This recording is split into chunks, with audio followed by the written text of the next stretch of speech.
সুতরাং আমি একটা মেয়েকে পছন্দ করি, সেও আমাকে পছন্দ করে। এখন বাড়িতে তার ফ্যামিলিও মেনে নিচ্ছে না, আমার ফ্যামিলিও মেনে নিচ্ছে না। এমত অবস্থায় পালিয়ে বিয়ে করা বা গোপনে বিয়ে করা আমার জন্য জায়েজ হবে কিনা? কারণ তার সাথে আমার নিয়মিত শারীরিক ধরাছোঁয়া হচ্ছে। নাউজুবিল্লাহ বলেন জোরে সোরে একবার। এই জিনিসগুলো এটা একটা আন্তর্জাতিক সমস্যা ভাই, বাংলাদেশে না শুধু, সারা পৃথিবীতে। বাপ মা কিন্তু জানে যে আমার, এই শুনেন, আপনি কেমন বাপ মা? আপনি আপনার ছেলে মেয়ের অ্যাটিটিউড দেখে বুঝেন না যে আপনার ছেলে মেয়ে হয়তো বা অ্যাফেয়ারে জড়াচ্ছে? যেটা প্রেমে জমে যায় এটা দেখবেন মোবাইলে আসক্ত বেশি হয়। সবসময় কিন্তু বারবার দেখে, মেসেজ চেক করে, ছেলেও মেয়েও, যে কতক্ষণ আমার নক দিচ্ছে। মানে তার টেন্ডেন্সি তো সবসময় ওই যে তার পছন্দের মানুষটাকে কেন্দ্র করে, তার শয়ন বলন কথন চলন সব কিছুতে তাকে কেন্দ্র করে। বাপ মা রাত্রিবেলায় দেখে যে ছেলে বা মেয়ে রাত্রে তার বেডরুমে কারোর সাথে কথা বলছে কিনা, এই জিনিসগুলো বা তার শারীরিক পরিবর্তন, এটা দেখে তো বোঝা উচিত যে আমার ছেলে বা মেয়ে কারোর সাথে সম্পর্কে জড়িয়েছে। যদি জানতে পারে, প্রথমে উচিত ছিল বাপ মাকে এই ছেলে মেয়েকে কী করা, বাধা দেওয়া, যে প্রেম টেম এগুলো করিস না বাবা, আমরা আমাদের পছন্দ মতো তোদেরকে বিয়ে শাদী দিব। যখন অ্যাফেয়ার হয়েই গেছে, কোনো ছেলে এবং মেয়ে এ ধরনের সম্পর্কে জড়িয়ে পড়েছে, বাপমার উচিত হচ্ছে তাড়াতাড়ি বিয়ে দেওয়া। কারণ কি? ফাল আইনান জেনা হুমান নাজার। মনে রাখবেন, যারা প্রেম করে, এখন প্রেম কিন্তু এই কোন একজন লেখকের কলাম পড়েছিলাম, প্রেম বলতে আসলে কিছু নাই, এগুলো হচ্ছে শারীরিক চাহিদা মেটানোর একটা উপলক্ষ, মাধ্যম। যদিও প্রেম টেম ভালোবাসা এগুলো আসলে ওইরকম কোনো উপলক্ষই নাই। এটা মূলই হচ্ছে ধরা ছোঁয়া, তারপরে মনে করেন আজেবাজে কাজকাম করা, এগুলো হচ্ছে মূল। তো ফাল আইনা জেনা হুমান নাজার, চোখ দিয়ে খারাপ কিছু দেখা, এটা হচ্ছে চোখের জেনা। জিব্বা দিয়ে খারাপ কথা বলা, এটা হচ্ছে জিব্বার জেনা। হাত দিয়ে খারাপ কিছু স্পর্শ করা, এটা হচ্ছে হাতের জেনা। এখন বাপ মার উচিত যখনই বুঝেছে তখন বাধা দেওয়া, বাধা দেয় নাই, প্রেমটা জমে গেছে।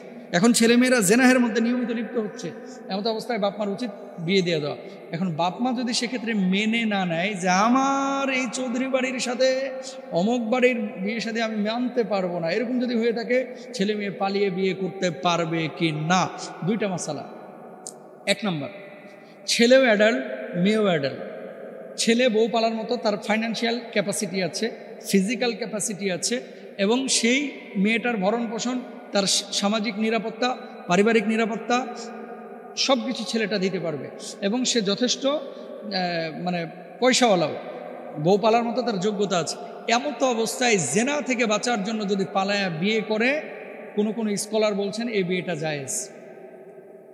কোনো স্কলার বলছেন এই বিয়েটা জায়েজ। কারণ আল্লাহ রাসূল সাল্লাল্লাহু আলাইহি ওয়াসাল্লামের কাছে এক মহিলা এসে বলছে, আল্লাহ নবী, আমার চাচাতো ভাইয়ের সাথে আমার বাপ জোর করে বিয়ে দিচ্ছে, আমি তো তারা পছন্দ করি না। আল্লাহ নবী বললেন যে তুমি চাইলে বিয়েটা রাখতেও পারো, চাইলে বিয়েটা ভেঙেও দিতে পারো।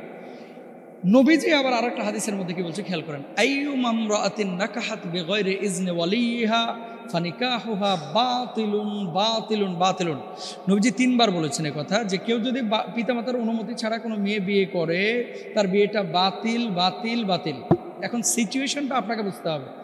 পরে ক্লাস 8-এ প্রেম করে এখনই বিয়ের লাগে পাগল অনেক ছেলেরা আছে। তো বিয়ে করে তুই খাওয়াবি কি? ওই 4 দিন 5 দিন মেলামেশা হবে, তারপরে আর কোনো আসক্তি নাই, পরে যাইব ভাগ্যা পালায়া। এজন্য বলবো যে এরকম ছেলে মেয়েদের বিয়ে শাদী, যারা ক্লাস 7-এ পড়ে, 6-এ পড়ে, যদিও জায়েজ, কিন্তু এই বিয়েগুলো নবীজি সাল্লাল্লাহু আলাইহি ওয়াসাল্লাম যেহেতু সরাসরি হাদিস আছে, সেহেতু এগুলো খেয়াল করা উচিত বাপমার অভিভাবকের। এগুলো তো হুজুররা পারবে না, হুজুররা মাসালা বলতে পারবে। তাহলে এখানে যদি ছেলে এবং মেয়ের যথেষ্ট ক্যাপাসিটি, অ্যাবিলিটি থাকে, এবং নিয়মিত জেনাহের মধ্যে লিপ্ত হয়ে যাওয়ার আশঙ্কা থাকে, অথবা একদিন হলেও জেনাহের মধ্যে লিপ্ত হয়ে যাওয়ার আশঙ্কা থাকে, জেনা থেকে বাঁচার জন্য, চক্ষু হেফাজতের জন্য বাঁচার জন্য, যদি রাষ্ট্রীয় আইন এবং শরীয়তের আইন ফলো করে যদি বিয়ে শাদী করে, এক শ্রেণীর স্কলারদের মতো এটা জায়েজ আছে। আর নবীজির হাদিস যেহেতু সরাসরি অভিভাবকের অনুমতি ছাড়া বিয়ে শাদী করা না যায়, এটা অনেক আগে আমি একদিন আলোচনা করেছিলাম। সরাসরি যেহেতু আছে, কোনো মেয়ে অভিভাবকের অনুমতি ছাড়া বিয়ে করতে পারবে না। শুধু জেনা থেকে বাঁচার জন্য যদি বাপ মাকে জানানোর পরও বাপ মা না মানে, তাহলে সেক্ষেত্রে কেউ বলছেন জায়েজ আছে। কিন্তু এটা হাদিসে যেহেতু আছে, সরাসরি আমরা বলবো যে আপনারা এ কাজ কেউ করেন না। শোনেন, পালিয়ে বিয়ে করার মধ্যে কোনো কল্যাণ নাই।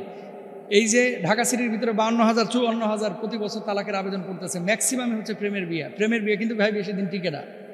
অধিকাংশ ক্ষেত্রে অভিজ্ঞতা তিক্ত। আপনি একটু দেখে শুনে বিয়ে করেন, কারণ যখন প্রেম করেন তখন আপনার আবেগ কাজ করে, আপনার ওই খালি চোখ দিয়ে সৌন্দর্যটা আপনি দেখেন, কিন্তু বিবেক দিয়ে, আকল দিয়ে আপনি ভাবেন না। এই জন্য এই জিনিসগুলো কিন্তু আমাদের খেয়াল করা উচিত। আচ্ছা, তারপরে হচ্ছে ঢাকা বিশ্ববিদ্যালয় থেকে আমার কাছে ফোন এসেছিল গত বছর আগের বছর সম্ভবত, হ্যাঁ গত বছর আগের বছরই হবে। ছেলে বিবিএ করেছে, মেয়েও বিবিএ করেছে, দুইজন ব্যাংকে ভালো জব করতেছে, ভালো চাকরি বাকরি করে ভালো বেতন পাচ্ছে। বাপ মাকে বিয়ের জন্য বলতেছে যে আমরা একে অপরকে পছন্দ করে বিয়ে দেন। বাপ মার কথা কি, বয়স আর কত হয়েছে, আরেকটু ওয়েট কর। এরকম কিছু লোক আছে অভিভাবক, মানে বিয়ের দায়িত্বটা ঘাড়ে নিতে চায় না। আর কিছু অভিভাবক আছে, এরা অতি চালাক, শিয়ালের মতো আর কি। এরা চাই যে ছেলে মেয়ে ভাগ্যে বিয়ে করে ফেলা, খরচটা বেঁচে যায়। কথা বুঝছেন? এরকম কিছু বাপ মা আছে। তো সুতরাং এগুলো আমাদের খেয়াল করতে হবে। প্রেম যখন হয়ে গেছে জমিয়া ক্ষীর, অভিভাবকের উচিত হয় এটারে বাধা দেওয়া অথবা এটারে বিয়ে দিয়ে দেওয়া। থাক, মনে রাখবেন। অনেক বাপ মা ভয় পান যা খাওয়াবে কি, ঠিক আছে।